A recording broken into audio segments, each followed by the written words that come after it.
시청자 여러분 안녕하십니까. 고영신 TV 시사정담을 시작하겠습니다. 검찰이 대통령 부인 김정숙 여사의 절친 손혜원 의원을 부패방지법 위반과 부동산 실명제법 위반 혐의로 불구속 기소했습니다. 대통령 부인의 절친임을 내세워 호가호위하던 손혜원 의원이 결국 쇠고랑을 찰 운명에 처해져 있습니다. 이종근 데일리안 전 편집국장님 나오셨습니다. 이 국장님. 네네, 안녕하십니까. 언론 보도도 있었습니다만 우리 시청자들이 다 알지 못하는 수도 있기 때문에 검찰이 손 의원에 대해서 불구속 기소 결정하는 그 혐의 내용을 간략히 요약을 좀 해주시죠. 네, 기억하시겠지만 2019년 1월 15일 날 이 사건이 터졌습니다. SBS 보도로 시작됐죠. SBS가 그렇죠. 보도를 했는데 당시에는 SBS가 첫 보도로 9채를 손혜원 의원이 목포 구도심에 9채를 매입했다. 그 매입이 여러 가지 어떤 정황상 이익 충돌 방지 의무를 위반했다. 그러니까 손혜원 의원이 문화체육관광위원회 여당 간사 자격으로 어떤 이 목포의 근대 재생 사업에 대한 정보를 미리 빼내서 거기에 투기를 한 것이 아니냐, 이런 순수한 의혹을 제기했습니다. 그런데 이제 전 매체들이 전부 다 이제 취재에 들어가고 하다 보니까 자그마치 21채 21채나 됐죠. 그렇죠. 지인들 명의까지 다 어마어마한 거죠. 21채까지 됐습니다. 그래서 자유연대라는 시민단체가 고발을 했죠. 그 고발건에 대해서 서울 남부 검찰청이 서울 남부지법이 이 난주지검이 이 수사에 돌입을 했습니다. 그래서 지금 거의 한 6개월, 그렇죠. 5개월 정도, 5개월 정도 됐죠. 5개월에 걸친 수사 끝에 이제 발표를 했는데요. 혐의는 이겁니다. 부패방지권익위법과 부동산 실명법 위반 혐의. 쉽게 말씀을 드려서 부패방지권익위법이라는 것은 자신의 공직의 지위를 이용해서 지위를 남용을 해서 정보를 빼내서 자신의 사익을 추구했다. 공익을 하면 문제가 없죠. 그렇죠. 공익적인 어떤 이용을 한다면 당연히 문제가 없는데 사익을 추구했다는 것. 그 다음에 부동산 실명법 위반 혐의라는 건 조카의 명의로 또는 지인의 명의로 부동산을 사들였다. 그러니까 왜 보통 쉽게 얘기하면 차명거래 있지 않습니까? 차명거래 위반을 이렇게 부동산 실명법 위반 혐의라고 이제 적시를 했죠. 그래서 우선 관심사는 그동안 손혜원 의원, 초선 의원 아닙니까? 나이는 좀 들었지만. 그런데도 불구하고 당내에서는 거의 무슨 중진급 내지는 최고위원급으로 행세를 해왔어요. 그럼요. 그 배경이 뭐겠습니까? 결국은 대통령 부인 김정숙 여사와 절친이라는 것 아니겠습니까? 거기에 그렇죠. 바로 통한다. 이러니까 국회의원들도 서서들 눈치를 봤어요. 그러면 결과적으로 김정숙 여사가 이제 절친을 버린 건가요? 저는 그게 제일 관심사예요. 검찰이 오직 눈치를 잘 보는 사람들입니까? 저는 누가 떠오르냐면 김경수 도지사 사건이 떠오릅니다. 아, 그래요? 두 건이 왜 연결이 되냐면 사실 이건 손으로 가릴래야 가릴 수 없는 상황이거든요.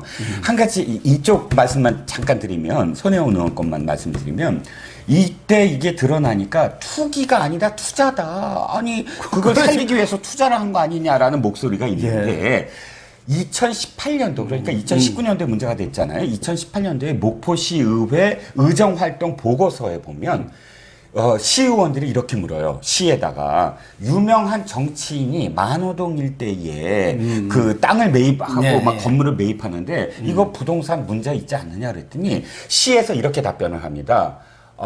지금 그 거래를 우리가 막을 수 없는 지경에 돼 있다.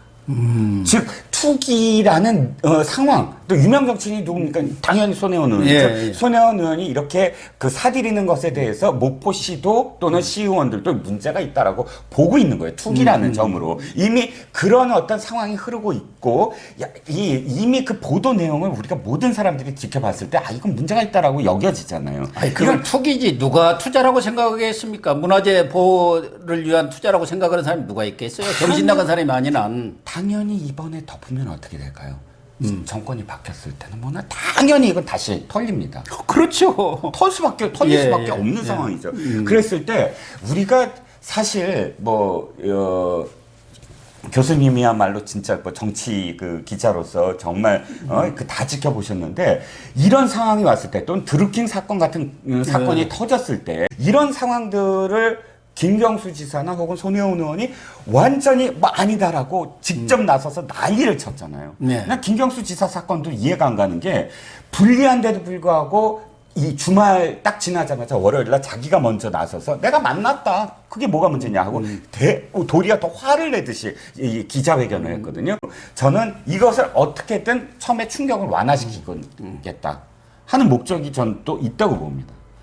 그러니까 손바닥으로 하늘을 가리려 한 것 아니겠습니까? 예, 그러다 그렇죠. 보니까 그동안에는 뭐 검찰이 청와대 눈치를 봤는지 청와대에 무슨 사인이 있었는지는 모르지만 수사도 미온적으로 했었는데 결과적으로 보면은 손 의원이 국민의 밉상으로 이렇게 밉상 국회의원으로 된 데다가 네네. 안고 가봤자 정권으로서 뭐 부담이 될 것밖에 없지 않습니까? 그렇기 때문에 손절매, 주식으로 말하면 손절매 했다고 봐야 하지 않을까 하는 생각이 들어요. 네네. 어찌됐든 저는 불구속 기소까지는 손절매까지는 저는 아직 잘 모르겠습니다. 그러니까 불구속 기소까지는 어쩔 수 없이 해야 되는 어떤 상황 아니냐. 손절매 부분은 왜 제가 아직은 지켜봐야 된다고 생각을 하냐 하면 이건 물론 의혹입니다만 총선을 앞두거나 혹은 내각에 있어서 손 의원이 굉장히 많은 입김을 행사하고 있다. 예. 라고, 그러니까 물론 김정수 여사까지 의혹이 가고 있지만 그 인맥들이 아직도 득식을 대고 있다. 그리고 앞으로도 가능성이 있다. 이런 이야기들이 굉장히 많이 돌고 있거든요. 그래서 구속을 안 시키고 불구속을 시킨 건가? 예를 들면은 네네네. 검찰이 그동안에 이보다는 훨씬 약한 직권남용 이런 걸로 거의 구속영장을 신청을 했어요. 그럼요. 예를 들면은 손혜원 의원이 국회의원이 아니라든가 김정숙 여사의 절친이 아닐 경우 일반 공무원이 공문서, 보안문서를 절취해가지고 그걸 가지고 부동산 투기를 했다. 그럼 어떻게 했겠습니까? 당장 구속 아니라 잡아넣었죠. 그럼요. 그거는 사실 사실 봐준 거란 말이에요. 그렇게 보니까 예. 또 뭔가 뒤에 구린 게 또 좀 있나? 손절매가 아니라고. 저는 아직도 그래서 그러니까 교수님 말씀처럼 아직도 지켜봐야 된다. 불구속 기소는 어쩔 수 없는 상황으로 몰렸기 때문에 그 정도 상황으로 내놨지만 왜냐하면 이거죠. 손절매를 했다 그러면 손혜원한테 어느 정도는 이 통보라든지 어떤 저기가 있었을 거예요. 우리가 너하고 손은 이제 끊는다. 그렇다면 손혜원도 사실은 자신이 살기 위해서 그 다음 행보를 또 생각을 할 수밖에 없겠고 또 하나는 정부에 어떻게든 도움이 되려고 했을 거예요. 손절매는 빨리 이걸 잊혀져서 빨리 이걸 축소를 시켜갖고 그냥 빨리 끝나는 게 더 좋다라는 여러 가지 선택을 할 텐데 어저께 손 의원이 보인 행보는 묘연해요. 그러니까 좀 해석을 해야 돼요. 애매해요. 8시간 동안 잠수를 탔어요. 8시간 동안. 그리고 8시간 후에 조목조목 이제 반박을 하기 시작합니다. 그런데 보면 이 행보 역시 8시간 동안 무엇을 했을까? 대책회의를 당연히 했겠죠. 네. 그리고 우리가 의혹을 제기하듯이 당연히 어떤 더 다른 어떤 쪽과의 어떤 연결을 했겠죠. 다른 네트워크도 상의를 했겠죠. 왜냐하면 정치적 파장이 크니까요. 예. 이게 보통의 게이트, 집권 3년차, 4년차의 게이트는 최측근으로부터 친인척이나 최측근의 어떤 문제로부터 시작이 되잖아요. 권력은 그래서 측근이 왼수다 그런 말이 있어요. 네, 그렇기 때문에 그리고 조목조목 이렇게 반박하는 어떤 모양새가 그럼 기가 좀 죽어 있는 8시간 후에 기가 죽지 않고 기가 살아났거든요. 그렇다면 저는 이 불구속 기소의 의미를 제대로 해석을 했다. 그리고 아직은 내가 이 정권하고의 어떤 관계가 끊어지지 않았다. 이쪽으로 판단을 한 게 아닌가. 그럴 수밖에 없는 게 손혜원 의원이 아마 그래도 여권 핵심부 이렇게 뒤에서 은밀하게 돌아가는 내용들을 많이 알고 있을 거예요. 그렇기 때문에 여권 핵심부에서도 손 의원을 매정하게 내치기는 어려울 것 같은데 이 정부가 언제 한번 매정하게 내친 적이 있나요? 자기 사람 끝까지 안고 가고 끝까지 자리 봐주고 엄청난 사건이 다 벌어졌는데 만약 박근혜 이명박 정부에서 같은 사안이 터졌다면 벌써 난리가 났을 겁니다. 그렇죠. 그리고 딱 멀게 하고요. 저는 가장 최악이 저겁니다. 누구죠? 대변인. 최근에 김의겸 대변인이 부동산 의혹이 있을 때 그만둔다고 한 날 문재인 대통령 행보를 보십시오. 불러다가 오찬하면서 격려해주고 집은 나가서 어떻게 살 거냐 걱정까지 다 해주고 걱정까지 다 해주고 이런 행보를 보인 사람이 갑자기 이런 이 손절매를 할 수 있을까요? 그런데 제가 볼 때는 지금 김정숙 여사님 관광 잘하고 오셨다고는 들었습니다마는 그분도 체코가 석자 아닌가요? 버킷리스트다 뭐라 해가지고 어떻게 보면은 국민들 비판하는 소리가 그거 아닙니까? 나댄다. 다른 대통령 영부인처럼 조신하게 뒤에서 이렇게 서포트 지원하는 게 아니라 앞에서 누가 대통령인지 모르겠다 그런 얘기까지 나오고 있지 않습니까? 그렇기 때문에 거기다가 절친인 손혜원 의원까지 하나무인으로 이렇게 행동을 하니까 여기서도 상당히 부담스러운 일일 거예요. 교수님의 그런 우려와 걱정이 사실 청와대에 들어갔으면 좋겠어요. 그런데 청와대나 혹은 집권 여당의 지금까지의 흐름을 보면 전혀 그런 움직임이 우려의 목소리 또 왜 청와대는 늘 그렇지 않습니까? 그 어떤 정부의 청와대든 한 1, 2년 차 지난 다음에 기자들이 이거 좀 문제 있어 그러면 아주 강변을 하잖아요. 무슨 문제냐고. 그러니까 워낙 그런 어떤 뭐랄까요 국민과의 이 소통이 좀 안 이루어지는 곳이긴 한데 이 정부는 사실 그런 조짐이 전혀 없다. 청와대 출입 기자들로부터 듣는 이야기지만 이 정부의 특징은 그거예요. 3년 동안 한 번도 그러니까 국민들이 우려를 한다라는 그것을 받아들인 적이 없다는 거예요. 사과를 하고 잘못을 시인한 적이 없어요. 그러니까 물론 지금 지지율이 뭐 40% 아직도 후반대고 그것도 정당의 뭐 지지율도 40% 된지 안 되는지도 제대로 따져봐야 해요. 어디서는 20%도 안 된다는 또 통계 자료를 인용하는 사람도 있더라고요. 근데 이제 손 의원이 1월 20일 날도 탈당 회견을 했고 1월 23일 목포 가서 현지에서 회견한 거 들으셨죠? 기자들 불러다. 그때 검찰 수사 결과 0.001%라도 투기 의혹이 밝혀진다면은 내가 의원직은 물론이고 목숨도 내놓겠다. 그것까지는 좋아요. 그거 이제 뭐 뻥으로 했다고 하지만 전 재산을 그 부동산 투기로 이렇게 문제가 된 전 재산을 국가에 내놓겠다. 헌납하겠다 했는데 지금 딱 검찰 수사 결과 나오니까 그거 억지 주장이다. 비상식적인 수사라고 이렇게 말바꾸기를 해버렸어요. 이래도 되나요? 자, 손혜원 의원이 3가지 약속을 했잖아요. 말씀하셨듯이 3대 약속을 했습니다. 우리가 말빛이라고 합니다. 말빛이 엄청나게 무서운 거예요. 하나는 검찰에 의해서 이것이 0.001%라도 밝혀지면 사실로 밝혀지면 첫 번째는 의원직을 내려놓겠다. 두 번째는 전 재산을 내놓겠다. 세 번째는 목숨도 내놓겠다. 이겁니다. 자, 이 목숨 내놓겠다는 제외하죠. 이건 진짜 이 상식 있는 문명 국가에서 약속을 안 지켰다고 목숨을 내놓으라고 할 수는 없는 거니까요. 그런 분들이 몇 있었어요. 전에 박지원 의원도 무슨 먹고 무슨 역광장에서 무슨 할복하겠다고 그런 말도 한 적도 있고. 그런 발언들은 뭐 지역에 상관없이 사실 정치인들이 하는 뻥이라고 생각을 하고요. 목포의 문제가 아니라고 생각을 하고요. 그런데 이건 제외하더라도 이 두 가지와에 관련돼서 전제가 있잖아요. 전제를 다시 한번 보자고요. 검찰에 의해서 사실이 조금이라도 밝혀지면 0.0 검찰에 의해서라고 명시를 했습니다. 그렇습니다.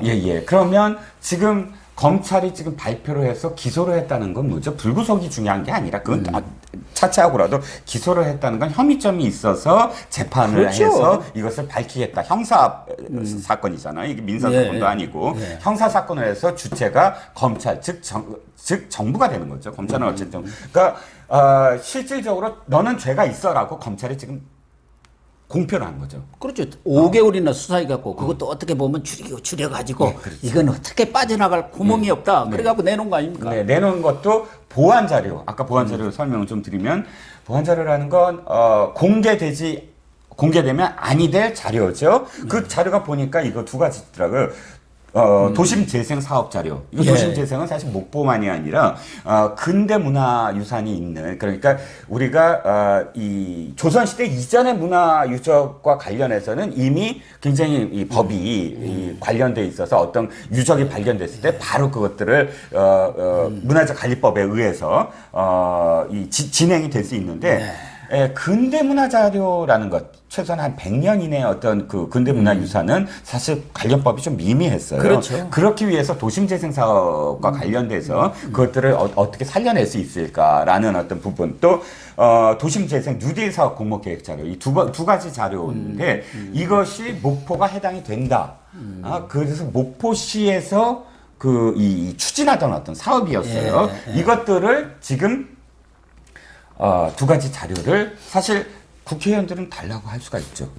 그렇죠. 왜냐하면 국회의원들은 얼마든지 달라고 할 수가 있죠. 공공의 이익을 위해서 선출직이 아닙니까? 더군다나 손 의원은 문화체육관광위원회 소속이고 또 그러기 때문에 거기가 지금 목포 문화 역사 공간을 만든다고 하기 때문에 자료를 요청할 수는 있죠. 예, 또 여당 간사더라고요. 예, 그렇죠. 간사는 뭡니까? 위원장이 만약 없을 때 직무대행을 할 수 있는. 그렇죠. 예, 여당 간사니까요. 초선 의원이 간사하는 경우도 드뭅니다. 그럼요. 이 두 가지 자료를 달라고 해놓고서는 그것으로서 이익을 추구했다는 거잖아요. 예. 그런데 손혜원 의원의 반박에 의하면 나는 본 적도 없다. 보좌관이 봤다. 예. 이것도 참 기가 막힌 일입니다. 어쨌든 이렇게 이야기를 했다면 이건 검찰이 0.001%가 아니라 거의 100% 밝혀낸 거죠.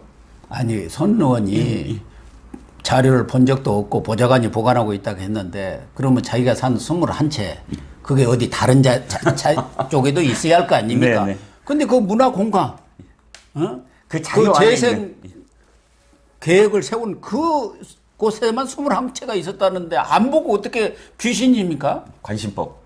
그렇구나. 지면을 막 이렇게 안광이 철해서 이렇게 들여다본지는 모르겠지만 어찌됐든 몇 가지 반박은 여러 가지가 있습니다. 근데 그걸 다시 재반박하는 건 나중에 또 불러주시고요. 아무튼 중요한 건 검찰이 밝혀냈다는 거예요. 근데 손 의원의 주장은 뭡니까? 왜 말바꾸기를 한 거예요? 지금 0.001%라도 나타나면 자기가 세 가지 약속을 했는데 뭐 나름대로 설득력이 있습니까? 이겁니다. 자료를 잔뜩 내놨던데. 네, 검찰이 이야기한 건 사실이 아니기 때문에, 그러니까 0.001%라고 밝혔지만 밝힌 게 아니다. 그건 사실이 아니다라고 반박을 하는 거예요. 그러니까 나는 아직 목숨을 내놓을 필요도 없고 재산을 내놓을 필요도 없고 의원직을 내놓을 필요도 없다 하면서 하는 말들은 이겁니다. 그러니까 시기적인 어떤 문제, 뭐 자기가 구입한 것과 뭐 그 검찰이 얘기하는 보안 자료 문제는 다르다. 그러니까 그것도 사실 반박의 여지가 있어요. 왜 반박의 여지가 있냐면 문화관광위에서의 발언들을 보면 2017년도부터 이미 목포와 관련된 발언들을 쏟아내고 있어요. 2017년도부터. 그러니까 근데 그 손 의원이 이 자료를 구한 게 2017년 바로 그러니까 문재인 정권이 출범한 5월하고 예. 또 9월인가요? 네. 두 번에 걸쳐서 그 보안 자료를 입수를 합니다. 그렇죠. 그 입수를 한 이전에 자신은 뭐라 했다지만 이렇게 시기상으로는 맞지가 않아요. 지금 말씀하셨듯이. 그러니까 좀 더 면밀하게 서로 따져봐야 될 문제들이 있는데 8가지인가가 지금 아마 반박하고 있는 것 같은데 그 어느 하나라도 검찰의 어떤 주장을 정면으로 뒤집을 만한 지금 그 반박은 제가 보지 못했거든요. 검찰이 구속을 하지 않은 사유도 당연히 해야겠지만 아까도 이 얘기를 했는데 네네. 이익을 실현하지 않았다는 거예요. 이익을. 그러니까 사기는 샀는데 아직 팔지 않았다고요?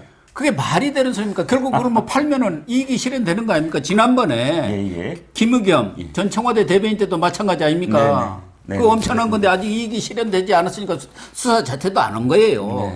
그것도 말이 안 되는데 어쨌든 이 부분 두 가지 아까 혐의에 대해서는 상당히 형량도 높아요. 형량이 높습니다. 그러니까 이 정도의 형량이라면은 그리고 또 증거인멸의 우려가 아직도 있거든요. 그렇다면 저는 이익이 실현되지 않았다는 거는 정말 이해가 안 가는 게 현재 2019년 1월 달에 이 문제가 터졌을 때 30% 정도의 지금 이 매매가, 호가가 올라갔다라고 그때 표현했는데 지금 더 올라갔다는 거예요. 지금 30%가 아니에요. 지금 그 매물이 나오지가 않아요. 왜냐하면 기대이익이 더 많아졌기 때문에 이건 더 오를 수밖에 없다라는 그것 때문에 더 많이 올랐어요. 그러니까 그 근대 문화유산을 살리기 위해서 돈에 미치지 않고 문화에 미쳤다. 민주당이 표현한 거예요. 그렇죠. 문화에 미쳤다. 손혜원은. 자, 이 내셔널 트러스트 운동이라고 들어보셨겠지만 근대 문화유산이 나왔을 때 그것을 지키기 위한 하나의 어떤 방법, 그건 전 세계적인 방법이에요.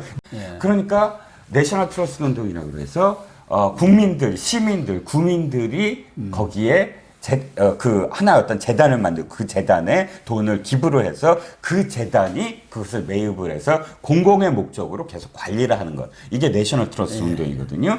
만약에 손혜원 의원의 문화에 미쳐서 문화 그 공간을 살리려고 했다면 그것이 당시에 매입했을 때 어떤 가치가 지금도 한 15억, 그 당시 매입하는 게 15억인데 15억이라는 21세기에 15억이라는 돈을 사실 자신도 기부를 하고 사람들이 기부를 하게 해서 공공의 목적인 그런 이 기금화해 갖고 재단화하면 문제가 없어요. 아무런 문제가 그렇죠. 없죠. 그 정보를 이용했다고 그래도 사람들이 박수를 칠 겁니다. 이 근데 문화유산을 살렸구나 하고 문제는 이거예요. 자신도 샀지만 자신이 이렇게 얘기합니다. 실질적으로 조카가 너무나 힘들게 살고 있기 때문에 조카가 앞으로 편하게 살기 위해서 매입하게 해서 창성장을 만들어줬다. 그러니까 쿠바의 까사라는 그런 이 묵는 공간, 게스트하우스를 흉내냈다 했는데, 목포 가사 1호라고 써져 있더라고요. 간판에 그 창성장이. 근데 그건 조카가 먹고 살게 해주기 위해서라고 분명히 얘기를 했어요. 사적인 목적이잖아요. 이 근대 문화유산은 사적인 목적이 한 사람이라도 들어가면 깨집니다. 아니, 그것은 무너져버립니다. 먹고 살기 위한 그 목적 이전에 그 조카의 아버지가 손혜원 의원의 동생 손현 씨 아닙니까? 그 손현 씨가 언론에 나와서 우리 조카는 그렇게 자기 아들이죠.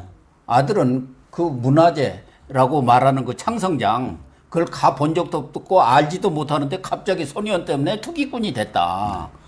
이건 사기다 하고 얘기를 한 거예요. 아니 당시 상황을 보면 그 조카의 명의만 있는 게 아니라 그 보좌관에 또 아는 그 딸인가요? 아들인가요? 그 여성 보좌관. 여성 보좌관에 또 그도 있죠. 그런데 세 사람의 젊은 청년의 명의인데 이 사람들은 서로 알지도 못한다. 그러니까.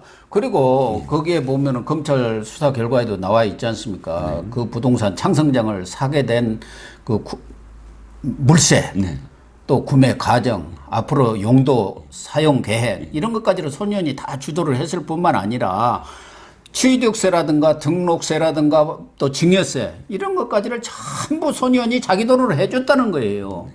그럼 그게 차명 거래죠. 증여라고 또 표현하던데요. 증여. 그런데 중요한 건 어쨌든 말씀하셨듯이 이건 차명거래법이라고 분명히 지금 이번에 검찰이 적시를 했고요. 그것 때문에 교수님이 표현하신 세금까지 내줬는데 이게 어떻게 차명거래가 아니냐라는 게 검찰의 시각입니다. 그러면 민주당은 뭐냐 이거예요. 물론 지금은 탈당을 했습니다만은 당시 손혜원 의원의 부동산 투기 의혹이 제기됐을 때 이건 절대 투기가 아니다.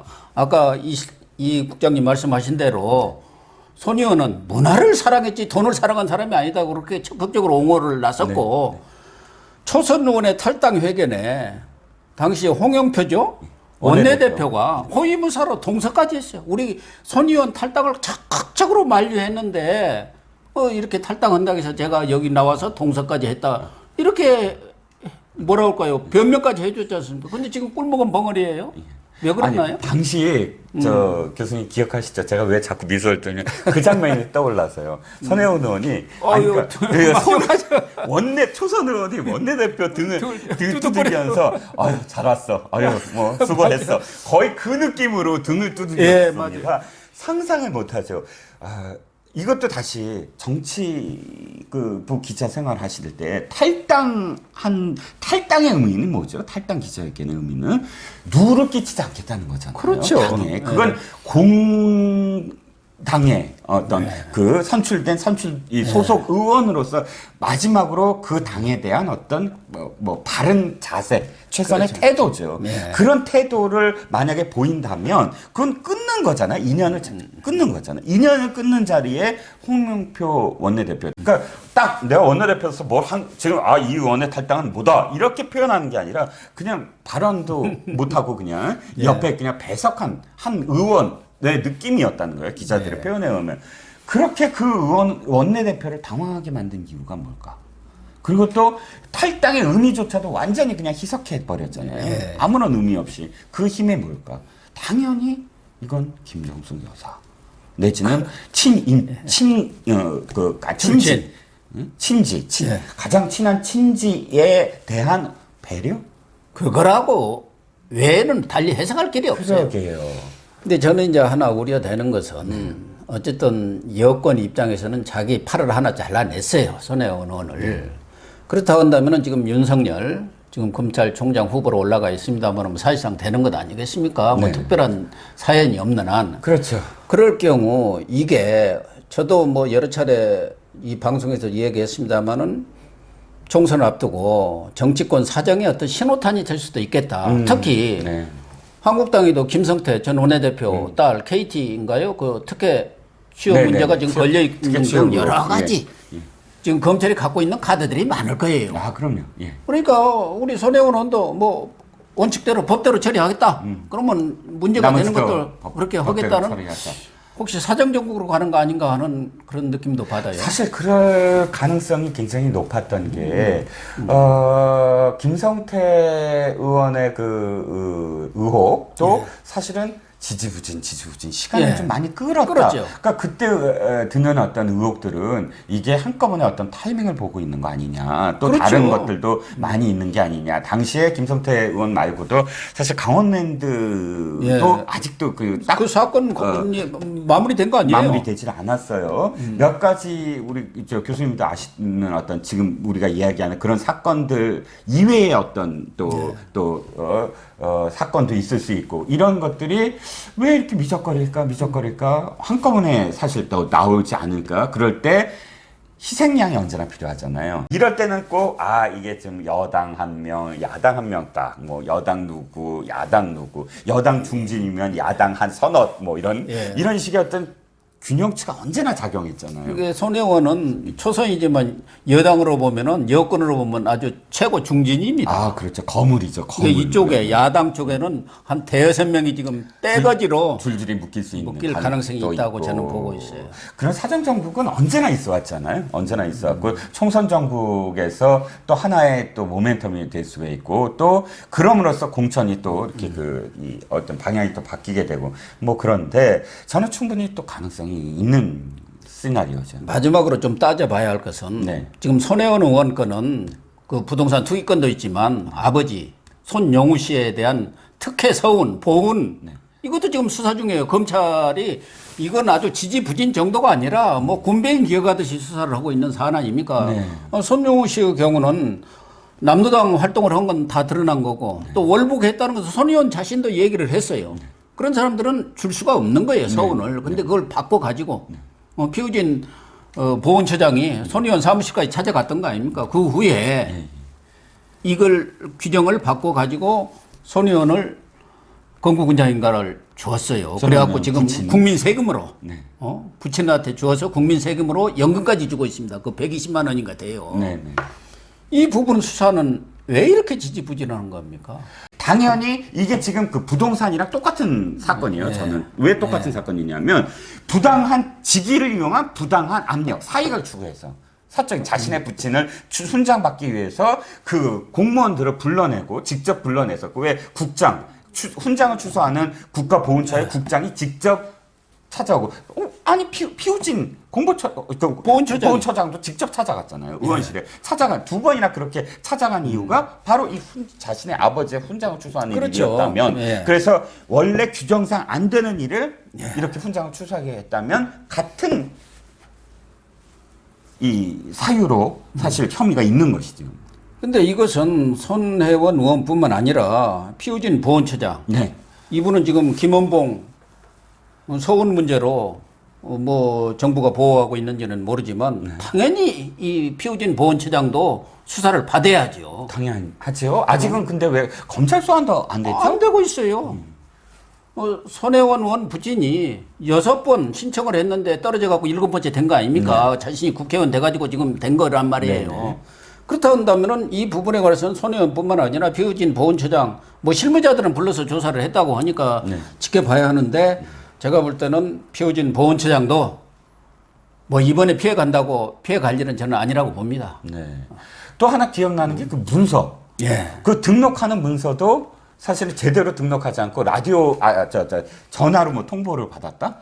근데 그 전화 통보도 그럼 전화 통보를 받았으면 접수 대장이라는 게 있지 않습니까? 예, 그럼요. 공무원 예. 사회에서는 아무 근거 없이 어휴, 전화 받고 큰일 그거 나죠. 하는 건 큰일 나죠. 근데 그 근거 대장도 없다는 거 없어요. 아닙니까? 근데 그게 손혜원 의원이다 한다면 검찰은 기자들이 물어봤습니다. 그 문제 어떻게 되느냐? 뭐 수사 중에 있다. 뭐 하지만 수사 중이 아마도 이 그 고려 앞으로의 어떤 정무적인 어떤 고려를 한다면 이것도 나중에 크게 부메랑으로 돌아올 것이다. 라고 할 당연합니다. 수밖에 없습니다. 예, 시청자 여러분, 사필 규정이라는 말이 있는데 이 말은 정말 손혜원 의원에게 가장 적합하게 해당되는 말이 아닌가 하는 생각을 해봅니다. 영부인을 등에 업고 호가호위한다는 비난을 받아왔던 손혜원 의원, 정말 엄정한 법의 심판이 내려지기를 기대합니다. 오늘 방송 마치겠습니다. 감사합니다. 감사합니다.